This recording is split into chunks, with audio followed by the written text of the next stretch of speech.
Agradecemos mais uma vez a oportunidade de estar nessa casa e pedimos a bênção de nosso Mestre Jesus para cada um de nós, nos auxiliando a abrir a nossa mente, o nosso coração, para que nós possamos apreender e depois, com muita coragem, colocar em prática tudo aquilo que através dessa doutrina abençoada cada um de nós tem recebido.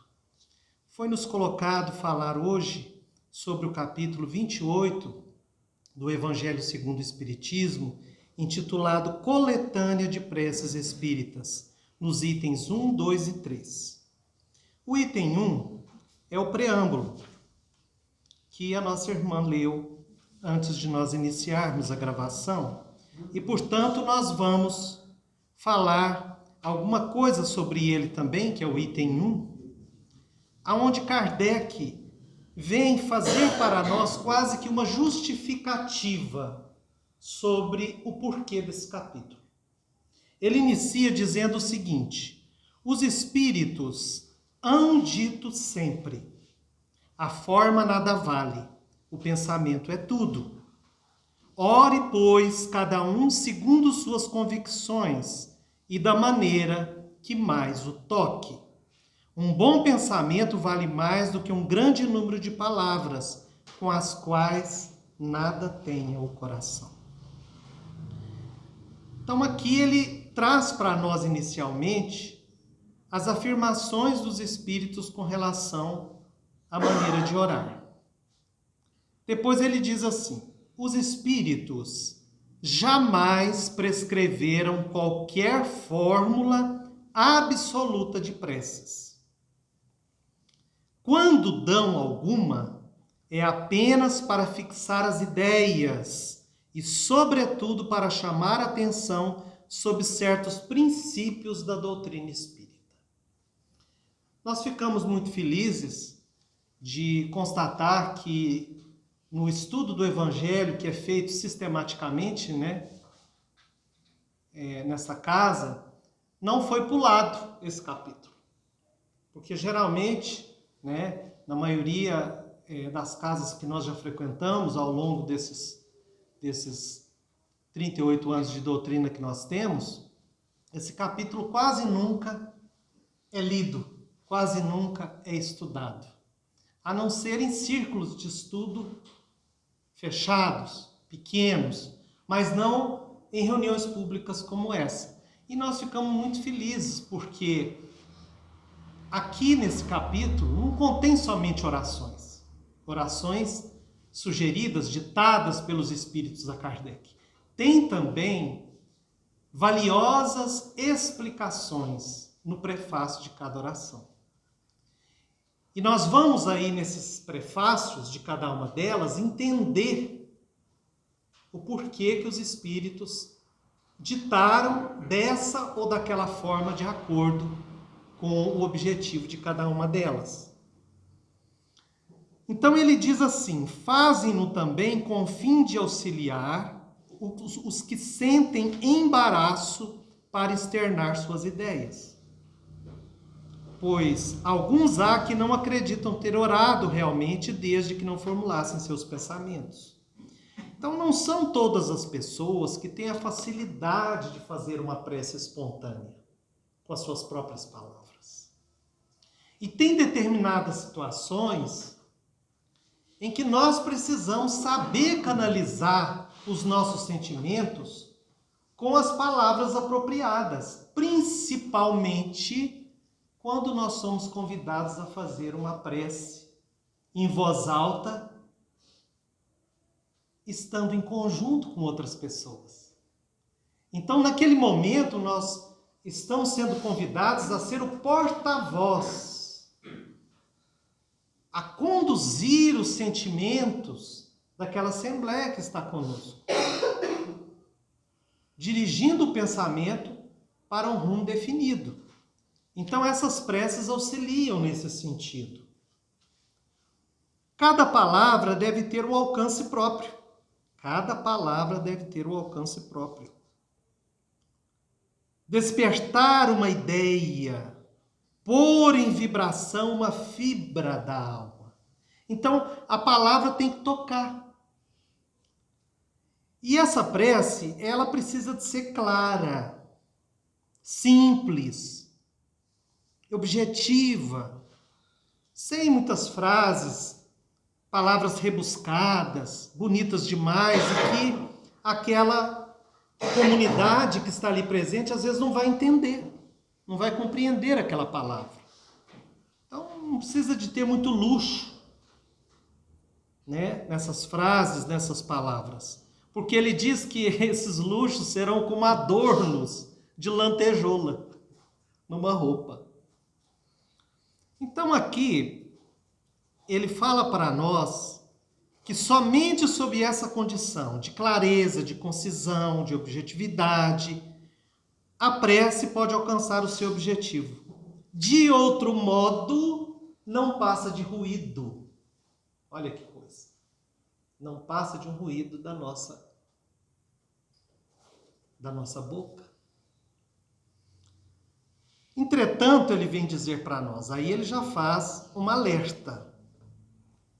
Notai com que ar distraído e com que maneira volúvel, na maioria das vezes, as preces decoradas são ditas na maioria dos casos. Quando nós decoramos e falamos por falar, nós podemos falar sem pensar nas palavras que nós estamos pronunciando naquela prece. Nosso pensamento pode estar em outra coisa, porque nós já decoramos. Aí, nesse caso, essa prece não vai ter a sua efetividade. Ela não vai alcançar o seu objetivo. Ela não vai tocar os corações. Então, nós precisamos analisar bem, para que nós saiamos desse automatismo que muitas vezes nós nos entregamos. Então, quando nós fazemos uma prece, seja espontânea, seja uma prece já decorada e de conhecimento público, nós precisamos estar pensando em cada palavra e sentindo cada palavra para que essa prece realmente toque os espíritos encarnados e desencarnados. E aí, didaticamente, Allan Kardec dividiu essa coletânea, inspirada pelos espíritos luminares da codificação, em 5 categorias. Primeiro, as preces gerais. Segundo, as preces por aquele que ora. Terceiro, as preces pelos vivos. Quarto, a prece pelos mortos. E quinto, preces especiais pelos enfermos e pelos obsidiados. Então, em cada uma dessas categorias, nós vamos ter vários tipos de prece para cada tipo de situação, de ocasião ou de situação daquela pessoa. Iniciando as preces gerais, Kardec, intuído e orientado pelos espíritos da codificação, colocou qual oração? A oração dominical, que nós chamamos popularmente de Pai Nosso. E aí, no prefácio... Tony, o que é dominical? É feito aos domingos, né? Porque antigamente o domingo era escolhido, né, pela Igreja Católica para poder realizar, né, os cultos, né, as missas, né? De todas as preces, ele diz, é a que eles colocam, eles os espíritos da codificação, eles colocam em primeiro lugar. Seja porque procede do próprio Jesus, né, em Lucas, em São Mateus, no capítulo 6, versículos 6 a 13, nós vamos ler lá que os apóstolos pediram a Jesus, mestre, ensina-nos a orar. Porque até então, eles tinham, em várias outras situações anteriores, encontrado Jesus sozinho, numa atitude de oração. Mas, ao chegar, ele, então, saiu daquela atitude, né, meditativa, e eles não sabiam o que ele estava fazendo. Então eles perguntaram, eles pediram a Jesus: mestre, ensina-nos a orar. E ele então apresentou a oração do Pai Nosso. Seja porque essa prece pode suprir a todos, conforme os pensamentos que nós conjugamos quando nós fazemos ela. Ele diz: é o mais perfeito modelo de concisão, verdadeira obra-prima de sublimidade na simplicidade. Mas porque ela é resumida, ela é concisa, ela é sintética, né? Resumindo todos os deveres que nós temos para com Deus e para com o próximo, aí, para preencher, diz Kardec, o vago que a concisão deixa nessa prece e deixa na nossa mente, ele então, orientado também e supervisionado pelos espíritos luminares da doutrina, ele desdobrou a oração do Pai Nosso. Então ele fala: a cada uma de suas proposições, ou seja, de suas frases, aditamos, ou seja, incluímos, acrescentamos, aconselhado pelos espíritos e com assistência deles, um comentário que lhe desenvolve o sentido e mostra as suas aplicações. Conforme, pois, ele diz, as circunstâncias e o tempo de que se disponha, porque às vezes o tempo que nós dispomos para fazer aquela prece do Pai Nosso, ele é um tempo curto, mas às vezes pode ser que seja um tempo longo. E haja necessidade, né, de uma concentração maior, de um tempo maior de meditação. Nós encontramos isso muito para nós que às vezes somos convidados, né, a fazer uma oração, uma prece, a participar de um velório, né, junto da família.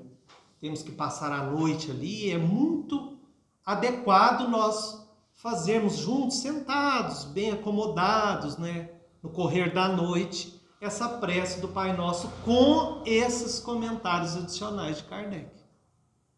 Porque nós vamos entender o que os espíritos apreenderam na espiritualidade maior do que Jesus queria dizer com cada uma daquelas frases. É muito interessante.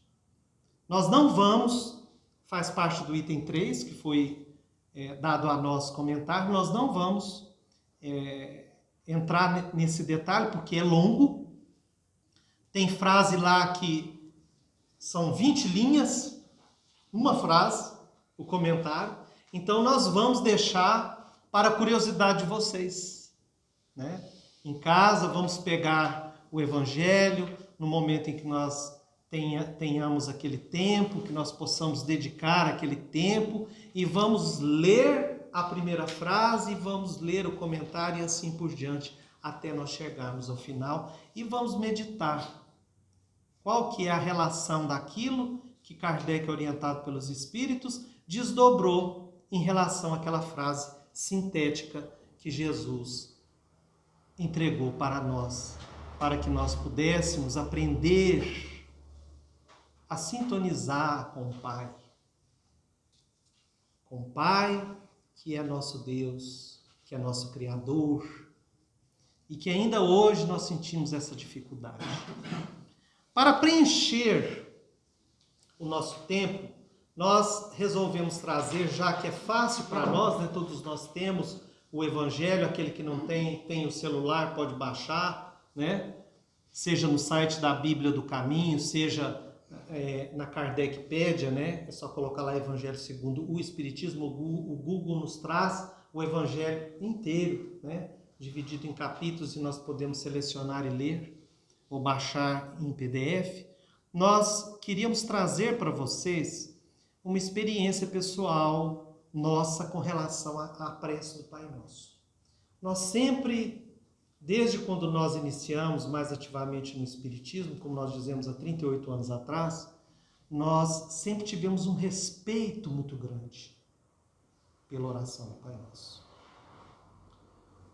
Na verdade, chega a ser até realmente uma veneração. Porque isso que Kardec fala aqui com relação ao respeito, né?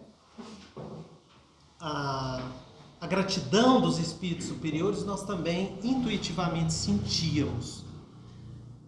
Devo dizer a todos vocês que eu nunca tive dificuldade em fazer prece espontânea. Nunca. Mas, sobretudo quando nós começamos a coordenar atividades, reuniões públicas como essa, em que há, como aqui, a explanação do Evangelho e depois o passe, e nós tínhamos, às vezes, a incumbência de coordenar o passe, e na casa em que nós frequentamos até hoje, o passe, uma pessoa fazia a prece, enquanto todos os outros médios estendiam as mãos e transmitiam o passe. Um certo momento, né, vamos dizer assim, uns 15 anos atrás, nós, que como os outros faziam uma prece espontânea rápida, para que todos tomassem o passe, a cada leva de pessoas que entrava e que saía, nós sentimos um desejo de não fazer mais como os outros. Nós passamos a fazer a prece do Pai Nosso. 5, 6, 10 vezes, na medida da quantidade de pessoas que entravam e que saíam. E uma vez uma pessoa que frequentava a casa nos questionou por que nós tínhamos mudado, né? E nós então ficamos sem saber o que responder, porque nós fizemos intuitivamente. E aí nós fomos procurar, meditar, e aí a gente caiu nisso aqui.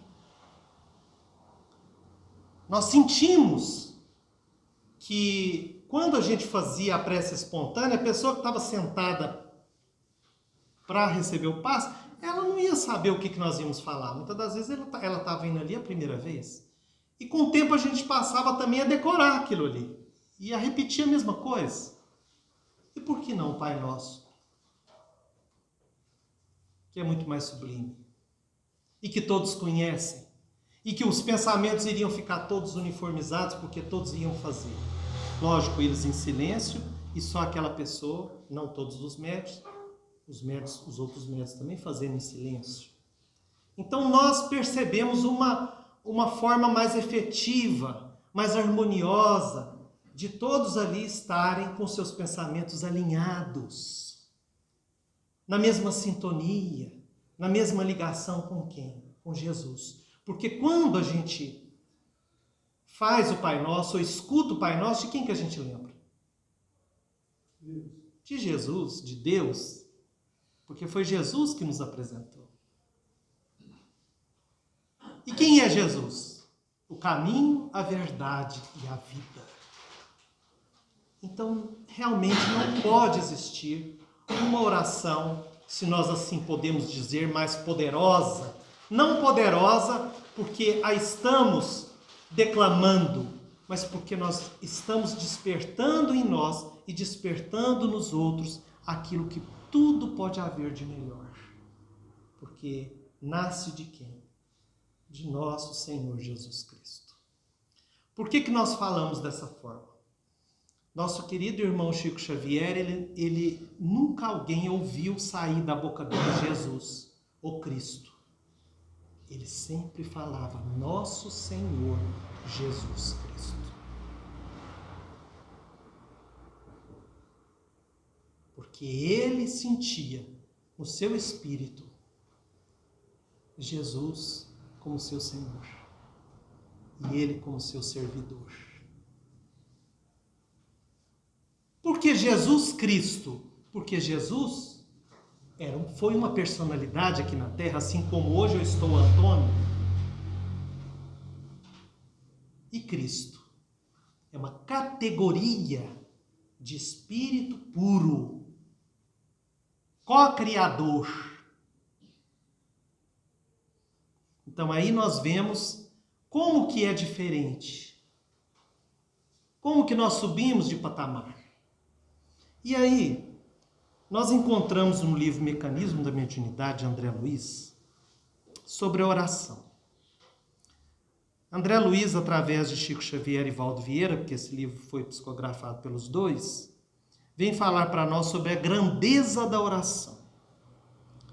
E ele nos fala uma coisa muito interessante, porque eu quero compartilhar com vocês de uma experiência no terreno da mediunidade. Ele diz assim, André Luiz: observamos em todos os momentos da alma, seja no repouso ou na atividade, o reflexo condicionado, ou ação independente da vontade que se segue imediatamente a uma excitação externa, na base das operações da mente, objetivando esse ou aquele gênero de serviço. Então, a oração, qualquer que seja o nosso grau de cultura intelectual, é o mais elevado toque de indução para que nos coloquemos para logo em regime de comunhão com as esferas superiores. Então, a prece é que nos condiciona. Ela nos condiciona, nós por nós mesmos, ou uma outra pessoa fazendo, nos induzindo àquilo. Ele diz mais: no reconhecimento ou na petição, na diligência ou no êxtase, na alegria ou na dor, na tranquilidade ou na aflição, ei-la, a prece, exteriorizando a consciência que a formula em efusões indescritíveis, sobre as quais as ondulações do céu corrigem o nosso magnetismo torturado, insulada no sofrimento educativo da terra, recompondo-lhe as faculdades profundas.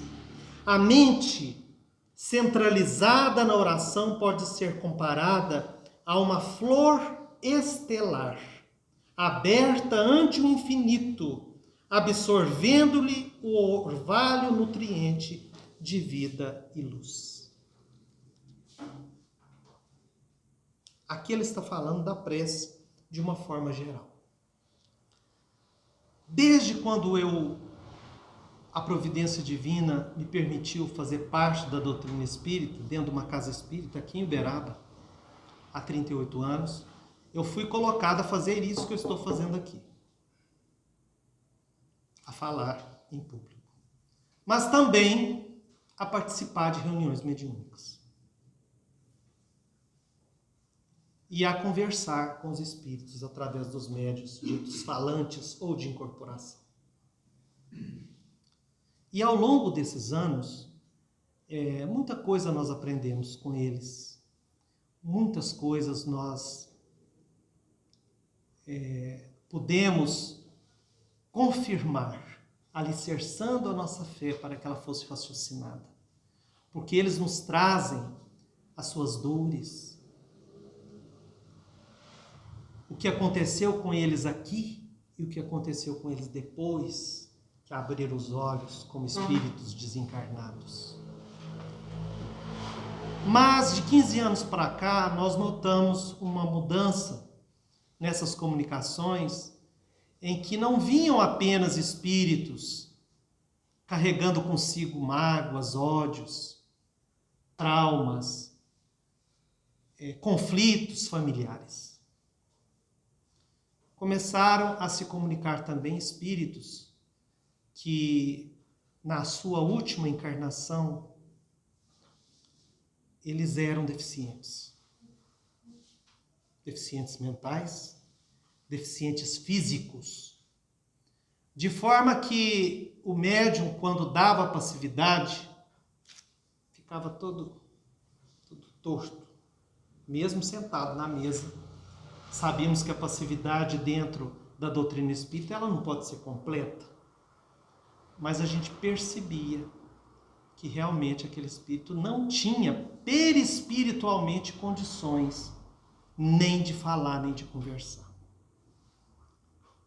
E aí, mais uma vez, intuitivamente, percebendo isso, seja através de um médium ou de outro, não importa, porque a gente trabalha com vários tipos, nós então, vendo que não havia como aquele espírito responder aos nossos questionamentos, expor as suas dores, de uma forma racional, mesmo com a ajuda mental do médium, nós começamos a fazer a prece do Pai Nosso.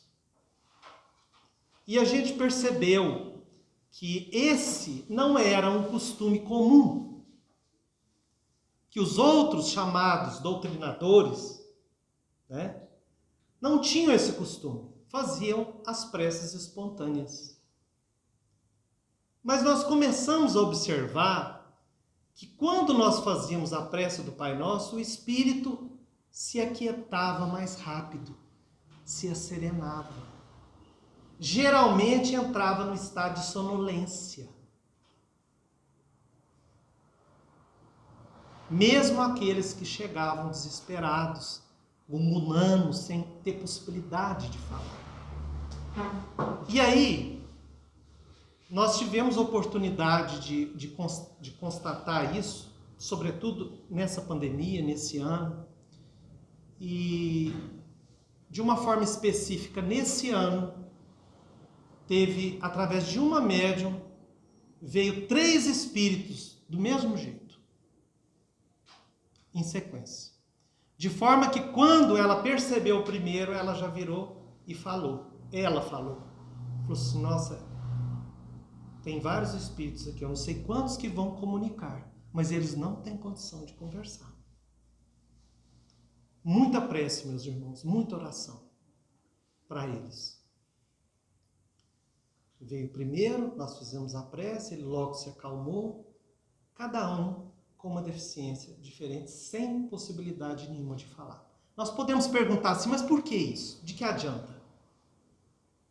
Assim como o perispírito é o modelo organizador do corpo físico, quando o órgão, o corpo perispiritual do espírito está muito danificado, a proximidade com o corpo físico também reorganiza, reestrutura, inclusive o cérebro. Então nós sabemos através da doutrina espírita que esses espíritos que se reencarnam nessa condição são espíritos que em existências passadas cometeram suicídio. Consciente ou inconsciente. E eles então reencarnam numa circunstância, numa situação em que o corpo físico também fica deficiente. Mesmo assim, é melhor para eles do que continuar no plano espiritual em sofrimento. E aí a gente percebeu, do grupo que estava lá, 3 incorporaram em sequência. E aí, como nós temos nessa casa que frequentamos o hábito de, depois de terminada a reunião mediúnica, a gente trocar ideias, a gente conversar, a gente sai do salão, fecha o salão e a gente senta e troca ideias sobre aquilo que aconteceu, dá os recados, né? Nós então tivemos a oportunidade, nós quisemos perguntar para a médium o que ela sentia o que ela sentiu quando eu fiz a prece do Pai Nosso para aqueles espíritos. Porque ela é semiconsciente, ela não é inconsciente. E ela então virou para todos que estavam ali, né? Nós explicamos o tipo de espírito que tinha se comunicado, porque nesse dia tinham 3 médiuns de incorporação comunicando simultaneamente, cada um, né, no seu tempo. E aí ela disse, eu percebi que o espírito sentiu uma paz muito grande. Então aí nós entendemos a ação dessa sintonia. Porque quando eu faço a prece do Pai Nosso, eu penso em cada palavra. Eu procuro sentir cada palavra. Não é uma prece decorada, como Kardec explica muito bem, que ao longo dos anos o ser humano como se ele fosse influenciado pela magia, pela mística, se convencionou que se rezasse uma prece 3, 7 ou 9 vezes, ela teria mais poder do que fazendo uma vez só. É o que os espíritos explicam através de Kardec, que não é a quantidade de vezes, é a intensidade do pensamento. São sentimentos que nós despertamos em nós quando nós estamos realizando. Então não adianta uma pessoa fazer 100 vezes a prece da boca para fora. Às vezes uma pessoa que faz uma vez só, aquela prece vai ter mais efeito. Pela quantidade de energia, pelo poder mental que ela vai irradiar de si mesma. Então, aliada à higiene do espírito, continua André Luiz, a prece representa o comutador das correntes mentais, arrojando-as à sublimação. Comutador significa mudar a direção, né? Mudar a vibração. E no livro Boa Nova, nós encontramos, na lição 19, um encontro muito interessante de Jesus com João Evangelista. Naquela época, um jovem. E João, depois que Jesus ensinou, os apóstolos a orar, falou daquela necessidade da comunhão com Deus, que é o título desse capítulo, que Humberto de Campos colocou.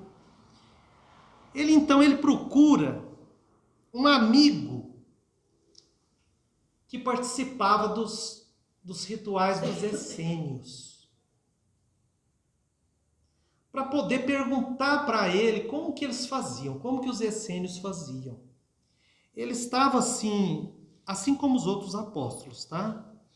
Perplexos com relação àquela questão de Jesus falar que Deus é nosso Pai, que nós precisamos nos comunicar com Deus, que nós precisamos estar em Deus e Deus tem que estar em nós. Eles não entendiam isso. E quando Jesus falou para entrar para dentro de um cômodo, de um quarto fechado e orar as ocultas, aí que eles não entenderam nada mesmo. Por quê? Porque os fariseus, os doutores da lei, eles oravam na praça pública, para todo mundo ver, para todo mundo ouvir, com aquelas palavras bonitas, inflamadas. Então o que Jesus estava trazendo era completamente o contrário daquilo que era praticado. E ele mas ele sentia a necessidade, sentia a importância daquilo que Jesus estava falando, mas ele não entendia como é que ele ia fazer. Então ele foi procurar esse amigo dele. E esse amigo dele diz para ele o seguinte: manifestando o meu pensamento a um amigo que se instrui com os essênios acerca das minhas necessidades espirituais, esse amigo asseverou-me que necessito compreender que toda edificação espiritual deve se processar no plano oculto, ou seja, de acordo com aquilo que Jesus tinha falado. E aí, no primeiro encontro que João teve com Jesus, ele foi questionar Jesus sobre isso. Devo então ocultar o que haja de mais santo no meu coração? Aí Jesus responde para ele: no que se refere à comunhão de nossas almas com Deus, não me esqueci de recomendar que cada espírito ore em segredo no seu íntimo, no silêncio de suas esperanças. É que cada criatura deve estabelecer o seu próprio caminho para o alto, erguendo em si mesmo o santuário divino da fé e da confiança, onde interprete sempre a vontade de Deus com respeito ao seu destino. A comunhão da criatura com o Criador é, portanto, um imperativo da existência, e a prece é o luminoso caminho entre o coração humano e o Pai de infinita bondade. E aí João perguntou de novo: e a oração? Ele deve ser um louvor ou uma súplica? Nós devemos louvar a Deus ou nós devemos pedir? Aí Jesus responde com bondade: por prece, devemos interpretar todo ato de relação entre o homem e Deus. Todo ato de relação entre o homem e Deus. Devido a isso mesmo, como expressão de agradecimento ou de rogativa, a oração é sempre um esforço da criatura, face à providência divina. Os que apenas suplicam, ou seja, que pedem, podem ser ignorantes. E os que louvam, podem ser somente preguiçosos.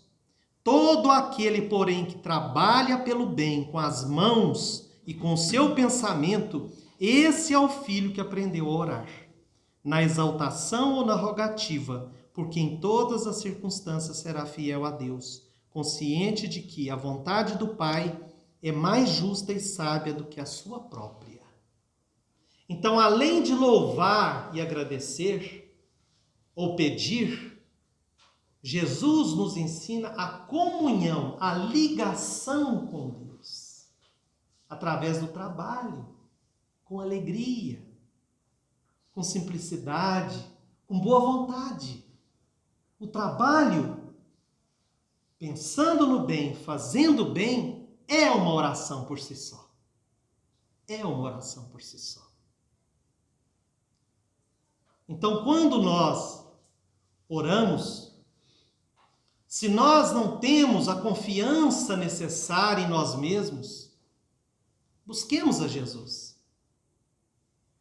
Aprendamos a fazer o Pai Nosso sentindo cada palavra, prestando atenção no que cada uma está dizendo. E nós vamos sim conseguir essa sintonia com o plano espiritual superior. E o plano espiritual superior responderá com todas as bênçãos que nós possamos merecer. Nós ou aquelas pessoas a quem nós dedicamos. Nós agradecemos a todos, desejamos uma boa noite em nome de Jesus.